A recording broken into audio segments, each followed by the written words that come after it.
My name is Job, and this is my story. In a world where adversities and trials seem to be the order of the day, one question resonates powerfully in our minds. How do we maintain faith when everything around us seems to crumble? Today, we will delve deeply into the life of a man who became a symbol of perseverance and integrity amidst chaos. Job, a figure who, despite the most devastating circumstances, maintained his unwavering faith in God. Prepare yourself, for this is not just a story of loss and gain. It is a journey about the essence of true faith. Imagine for a moment being Job, a prosperous man with a large family, abundant health and wealth, considered upright and just. Suddenly, everything he valued was ripped away, not because of his own errors, but as part of a divine test that transcends human understanding. What would you do in his place? This narrative will take us through the most dramatic events a man has ever faced, showing us that suffering can have deeper layers and richer lessons than we could ever imagine. As we immerse ourselves in this story, we will be confronted with questions that go far beyond a superficial understanding of good and evil, of the just and the unjust. Like Job, we often find ourselves crying out for answers in the midst of the storm, trying to understand the reason for our own trials. Job's story challenges us to look beyond immediate circumstances and seek a greater understanding of the purpose and nature of true faith. This is a tale of endurance. It is an exploration of what it truly means to trust in divine sovereignty, even when all seems lost. Job's trials are extreme, but his response to these adversities provides deep insights into human resilience and divine sovereignty. This is the B-side of the Bible channel. Stay with us to the end of this exciting story and discover why Job is revered not just as a survivor, but as an eternal hero of faith. Job was a man blessed in all aspects of life. A life marked by wealth, a large family, and enviable health. Yet, the essence of Job transcended his material possessions. This man, considered the wealthiest in Uz, was not defined by his possessions, but by his righteousness and fear of God. Each dawn in his house was a demonstration of faith, and each dusk, a testimony to his integrity. Job was not only affluent, but also deeply pious. He rose early every morning to offer burnt offerings, one for each of his children, fearing that in their hearts they might have sinned. His spiritual concern for his family revealed where his true treasure resided. For Job, more valuable than his vast wealth was the spiritual well-being of his loved ones.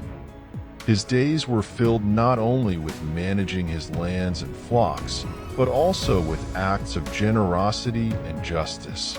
The community respected him as a man of means, a fair leader, and a defender of the poor and needy.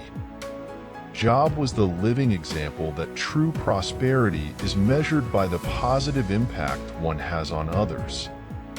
Yet, despite his seemingly perfect life, Job was a man of deep reflection and often contemplated the fragility of the human condition. He knew that true wealth was not in his possessions, but in his relationship with God. This awareness kept him humble and grateful, always acknowledging that everything he had came from above. But what truly defined Job was not what he possessed, but what he valued above all: his integrity and his unshakable faith. Even in a life of many blessings, Job remained vigilant, knowing that true trials might still come. He was not blind to the possible adversities of life. On the contrary, his faith was built on the solid rock of recognition and reverence for God. As we explore Job's life more deeply, it becomes evident that his true wealth was his ability to remain faithful and upright, regardless of external circumstances. His example makes us question, what is the true measure of a man? Is it the sum of his possessions or the depth of his character? As Job's story unfolds, we prepare to see how his faith and integrity would be tested to the extreme. A celestial conversation was about to drastically change the course of his life. What lessons can we learn from the trials that were to come? How would Job's faith withstand the severest test a man could face? Let's find out together. In the vast and mysterious realms of heaven, a conversation with eternal consequences was about to unfold. As the celestial beings watched, Satan, the accuser, approached God with a bold provocation that would test the essence of human faith. Job's integrity, a man regarded as the epitome of virtue and devotion, was under scrutiny. Is Job faithful only because of his blessings? Satan questioned, what if everything were taken from him? Would his faith endure or fade away with his possessions? This question was not merely rhetorical. It touched on the heart of a cosmic debate about the nature of faith and righteousness. God, confident in his servant's integrity, accepted Satan's challenge but set clear limits. Job could be tested, but his life must be preserved. This divine agreement would set the stage for one of the most intense personal trials ever recorded. The wager was made, and the heavens watched, anxious and attentive. The implications of this test went beyond Job. They spoke of the relationship between creation and the Creator, and the true foundation of obedience and faith. Could a man's loyalty to God really be considered genuine if it was never tested by the fires of adversity? As the challenge was accepted, a tense quiet fell over heaven. The gathered angels fell silent, contemplating the drama unfolding, knowing that the outcome of this test would have a profound impact not only on Job, but on the entire celestial understanding of divine justice. Back on Earth, Job's life continued as normal, completely unaware of the celestial debate that would decide his fate. He continued his daily routine of devotion and charity, unaware that the foundations of his faith were about to be shaken. Like a pawn in a divine game, Job was at the center of a trial that would determine the robustness of his faith and the veracity of his righteousness. This episode was not just about Job or the legitimacy of his faith. It was a manifestation of the eternal conflict between good and evil, an examination of the human ability to maintain faith amidst the severest tribulations. The challenge posed by Satan questioned the very heart of the human relationship with the divine. Is faith truly authentic if it is never challenged? With the celestial stage now set and the challenge accepted, the consequences of this divine test were about to unfold in Job's life. As heaven and earth held their breath, the first act of this cosmic drama was about to begin. How would Job respond to the loss of everything he valued? The answer to this question, in addition to defining his character, would also offer deep insights into the nature of true faith. Let us closely observe how this test begins to take shape. The stage was set, and Job's divinely sanctioned test began with a speed and ferocity few could have predicted. In a single, terrible day, Job faced a series of calamities that few men ever know in a lifetime. In the peaceful heart of a morning like any other, Job's routine was abruptly interrupted by the rushed arrival of a servant, panting and visibly shaken. With a trembling voice and a gaze lost in the void, the servant reported the first of the calamities. The oxen were plowing and the donkeys grazing alongside. Suddenly, the Sabaeans attacked and took everything. They killed all his servants with the sword. I alone escaped to tell you. The words fell like stones on Job's heart. But before he could fully process this loss, another servant appeared. This one, even more disturbed, brought even worse news. The fire of God fell from the sky and burned the crops and also the servants, consuming them completely. Only I escaped to tell you. The description of the devastating fire was a terrible blow, leaving Job stunned by the speed and brutality of the losses. But the sequence of disasters had not yet ended. Almost immediately after the second servant, a third arrived, each seeming to carry a heavier burden. With tears in his eyes and a pain that seemed to cut through his own soul, the third servant could hardly form the words.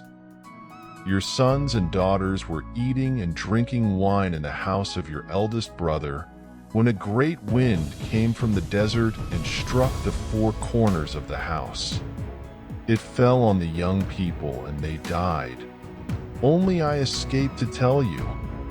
In a matter of hours, Job, once the richest and most respected of men, found himself plunged into the deepest desolation and loss. Despite being beset by this sequence of tragedies, Job's reaction was striking and defined his character. Instead of cursing fate or renouncing his faith, Job knelt and prostrated himself in worship, uttering words that resonate through the centuries. Naked I came from my mother's womb, and naked I will depart. The Lord gave, and the Lord has taken away. May the name of the Lord be praised. In this moment of immense pain, Job maintained his integrity and reaffirmed his unwavering faith in the Creator. His reaction was not passive resignation, but a powerful declaration of faith and submission to the divine will. Job understood that all his wealth and blessings were temporary and that his true strength resided in his relationship with God. Job's ability to maintain his integrity in the face of such catastrophic losses challenges us to consider the depth and authenticity of our own faith. In this moment of extreme trial, Job rises as a beacon of virtue. His response to adversity makes us question, how would we, in the face of similar losses, react? Would we be able to maintain faith and integrity, recognizing divine sovereignty and justice, even when we do not understand the reasons for our pain? As Job faced the deafening silence after the storm of his losses, his real test was far from over. The physical pain and challenge to his faith would soon intensify. As Job struggled to find meaning in his affliction, a new wave of trial was on the way, destined to test his resilience and commitment to integrity even further. Ready or not, Job was about to enter an even tougher phase of his journey. How would he handle direct attacks on his own flesh? And more importantly, would his faith withstand even deeper trials? The story continues, and Job's moral fiber will be tested to the extreme. Join us as we explore how Job faces his second great trial. After facing the devastation of losing his possessions and his beloved family, Job might have thought he had already endured the worst. However, the real test of his faith was still to come. With divine permission to touch his health, Satan inflicted Job with a terrible physical affliction. painful and repulsive sores broke out on his skin, from the soles of his feet to the top of his head, covering his body with wounds and unbearable suffering. At the height of his physical despair, Job found himself sitting on a pile of ashes, the traditional place for the afflicted and impure. There, with a piece of pottery, he scraped the sores that covered his body, a portrait of the most complete human misery. The pain was incessant, and the agony palpable with every sigh and movement of his exhausted body.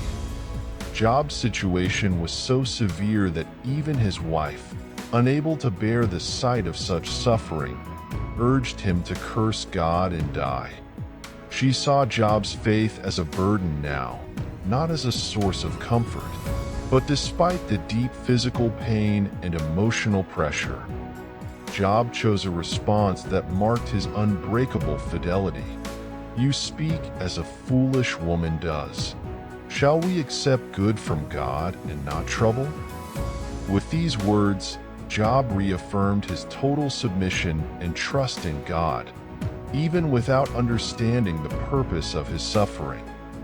This episode shows Job's extraordinary ability to maintain his integrity despite extreme circumstances. He avoided sinning with his lips and continued to venerate God amid his torment. His endurance reveals a faith that is not based on favorable circumstances, but on a deep and unwavering trust in the character and sovereignty of God. At the same time, Job began to struggle with the weight of his pain. He cursed the day of his birth, expressing his anguish and perplexity about the reason for his suffering. This lament was not a rebellion, but a sincere cry from a broken heart, seeking to understand the inexplicable. Like many of us, Job sought answers, a sign that his suffering had a purpose. While Job grappled with his deteriorating condition and the deep questions it raised, the arrival of his three friends, who had come to console him, promised a new chapter of support and dialogue.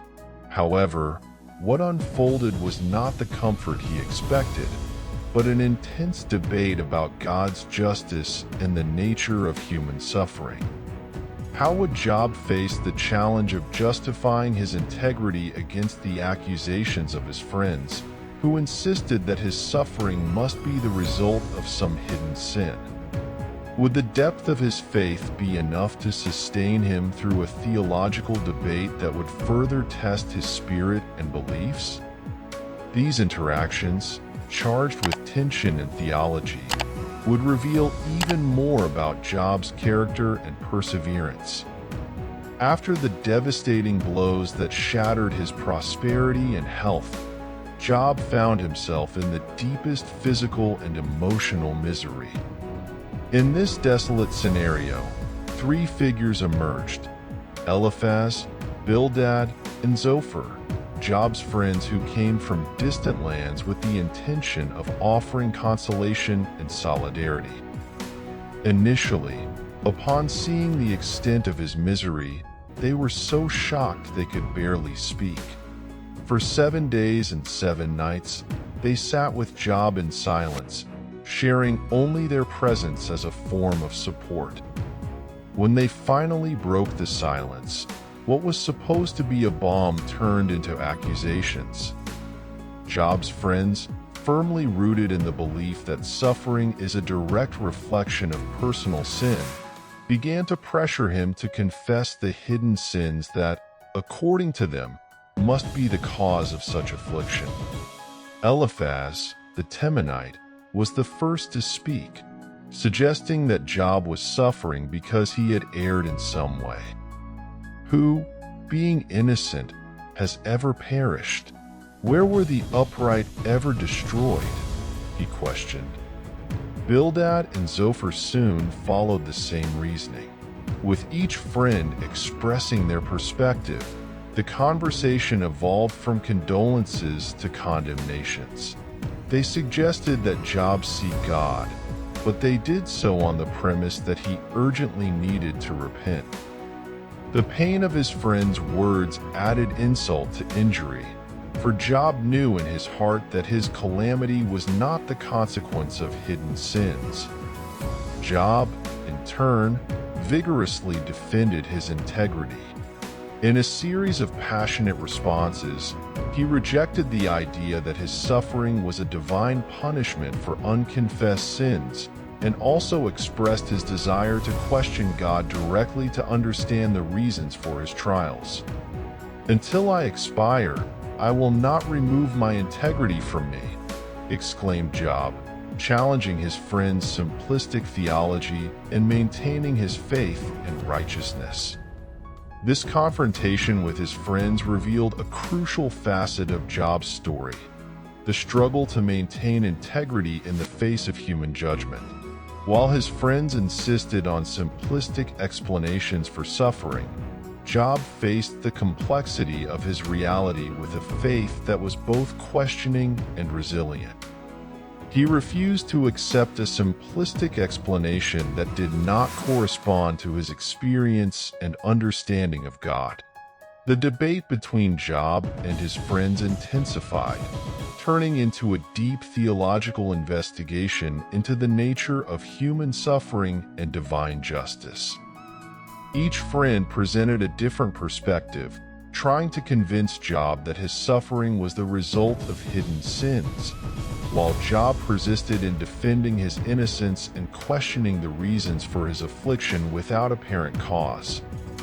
Eliphaz resumed the debate, increasing the intensity of his arguments. He suggested that Job was suffering because he perhaps had not helped the poor or needy sufficiently, despite his previous wealth. "Is not your wickedness great? Are not your sins endless?" provoked Eliphaz. Job, however, rejected this notion, insisting on his history of justice and benevolence, reinforcing that his suffering could not be a just punishment. Bildad, in turn, argued that God would not reject an upright man, and that Job's adversity must be a sign of some unrecognized error. "If your children have sinned against him, he has delivered them into the power of their transgression," said Bildad, insinuating that Job's tragedy and the death of his children were a divine correction. Job refuted this, maintaining his faith in heavenly justice, but challenging the simplistic view that all suffering is directly proportional to personal sin. Zophar, perhaps the most dogmatic, pressed Job even further, claiming that perhaps he was receiving less than his sin deserved. These accusations led Job to question why the wicked often prosper while the righteous suffer. "Why do the wicked live, grow old, yes, become powerful?" Job inquired, his voice full of pain and confusion. As the debate unfolded, Job not only defended his integrity, but also began to question more deeply the structures of understanding about God and justice. He challenged his friends' arguments, now based on his personal experience and a broader perception of the moral order of the world. This debate led Job to express one of his deepest statements of faith and desire for justification before God.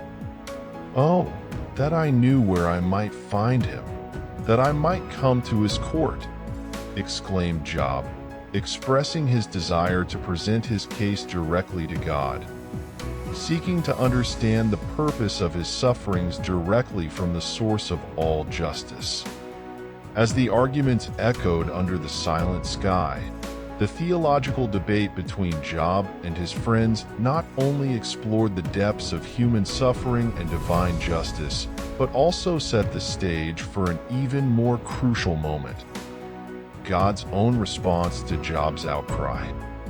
How would Job handle the revelation? And what would it teach everyone about the true character of God and the nature of suffering? After extensive debates and accusations by his friends, Job found himself at the height of his frustration and despair. His cry for answers became increasingly intense. The pain and isolation had strengthened his need to understand divine purposes, leading him to deep existential reflection. "Why me?" Job shouted to the heavens, a question that echoed his anguish and perplexity in the face of the injustices he felt he was suffering. At this critical moment in the narrative, Job maintains his faith and seeks to elevate it to a new level of direct interaction with God.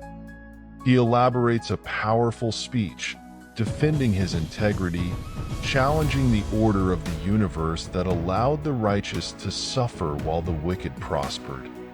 His questions were not rebellion, but a burning desire for justice and understanding. "If I have sinned, what harm have I done to you, O watcher of men? Why have you made me your target?" Job asks, directly confronting the forces of heaven. This is not a renunciation of his faith, but a passionate plea for clarity, a dialogue seeking answers from the Creator he had served so faithfully. Job felt that his suffering transcended personal punishment. It had become a matter of cosmic principles. Job's words were laden with emotion and wisdom, reflecting a depth of character that only great tribulations can reveal. He explored themes of life and death, destiny and free will, justice and mercy, weaving a complex tapestry of thoughts and emotions that captured the essence of the human dilemma in the face of inexplicable suffering. This moment of deep introspection and open questioning set the stage for one of the most epic revelations in biblical literature. Job was ready for any answer that might come, or so he thought. His quest for justice was about to confront the very voice of God, who would respond in a way that Job could never have anticipated. How would Job deal with the answers from an entity whose ways are unfathomable? And how would we, the listeners of this ancient story, interpret the divine justifications offered to a man at his lowest point? The imminence of the divine response, emanating from a whirlwind, promised to shake the foundations of Job's understanding of the world and himself. The tension was palpable, the expectation high, and the encounter with the divine was on the verge of unfolding. After Job's deep outcry for understanding, the scene dramatically and unexpectedly changes. God's response does not come in a quiet whisper or a calm explanation, but from within a powerful and imposing whirlwind, symbolizing the Creator's immeasurable majesty and power. This divine manifestation is both a demonstration of strength and a prelude to a dialogue that challenges the very human perception of justice and existence. God begins his discourse not with consolations or direct explanations, but with a series of questions that serve to situate Job within the vastness of the created universe. "Where were you when I laid the earth's foundation? Tell me if you understand. Who marked off its dimensions? Surely you know. Who stretched a measuring line across it?" These questions are not mere rhetoric. They are designed to bring Job, and by extension, all listeners, to a humble realization of their own limitations in the face of the infinite. The response continues, detailing the creation of the world and the divine governance over nature. God describes the ordering of the heavens, the creation of the seas, the birth of dawn, and the establishment of the boundaries of death. Each description not only emphasizes God's authority over all things, but also the complexity and interconnectedness of creation that transcends human understanding. As Job listens, the impact of these words on him is profound and transformative. Each question from God reveals an additional layer of complexity in the universe, highlighting man's smallness in the face of such wonders. Job is confronted with the reality that human issues of justice and suffering are just a part of a much vaster cosmic tapestry. This confrontation, in addition to being a response to Job, is an invitation to enter into a deeper and more reverent relationship with the Creator. God does not devalue Job's afflictions but broadens his perspective, encouraging him to look beyond his individual pain to the greater purpose and order of the world. As the dialogue progresses, Job begins to realize that God's justice does not operate on the same terms as human justice. God's questions serve to shift Job's focus from his own experiences to the majesty and sovereignty of God over all things. It is a monumental shift from understanding not just why me, but who is God? At the end of this epic encounter, Job's figure is profoundly transformed. He responds not with more questions, but with recognition of his own ignorance and the greatness of God. This moment of submission and acceptance sets the stage for an even more revealing conclusion: Job's restoration and the ultimate meaning of his trials. How would we, when confronted with the vastness of the universe and the complexity of creation, respond?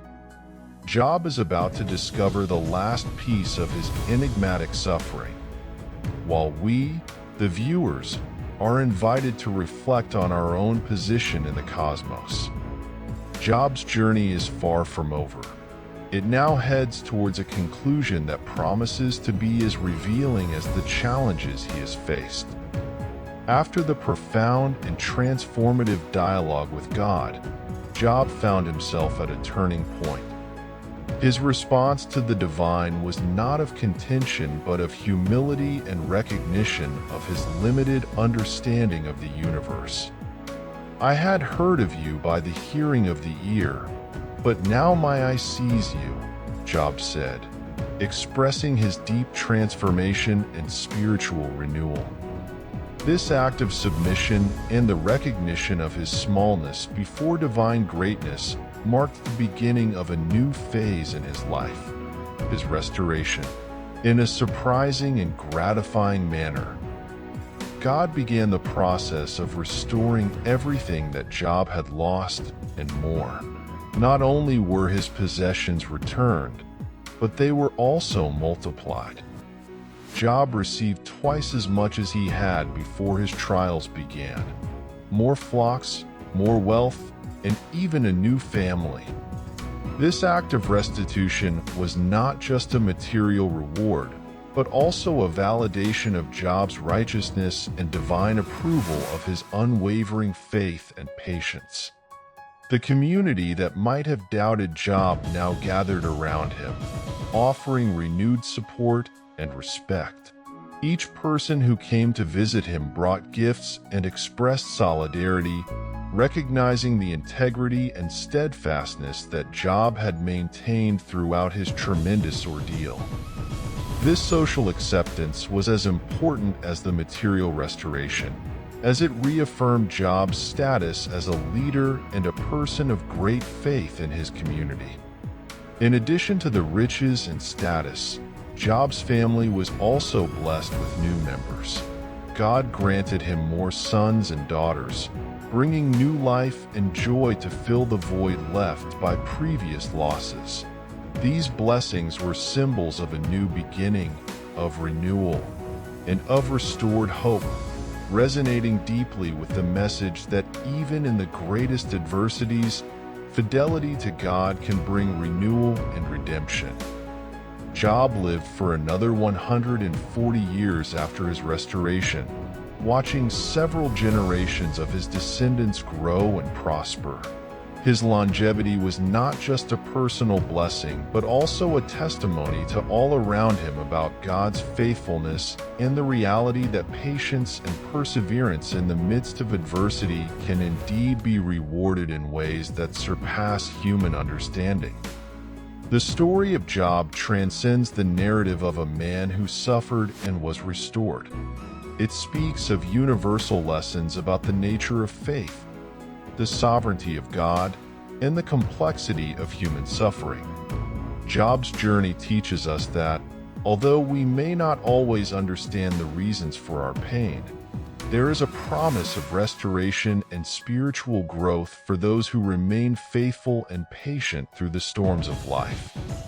As Job's story concludes with his death surrounded by family and friends, reflecting on a life of fidelity that was rigorously tested but profoundly blessed, we are invited to consider our own response to life's trials.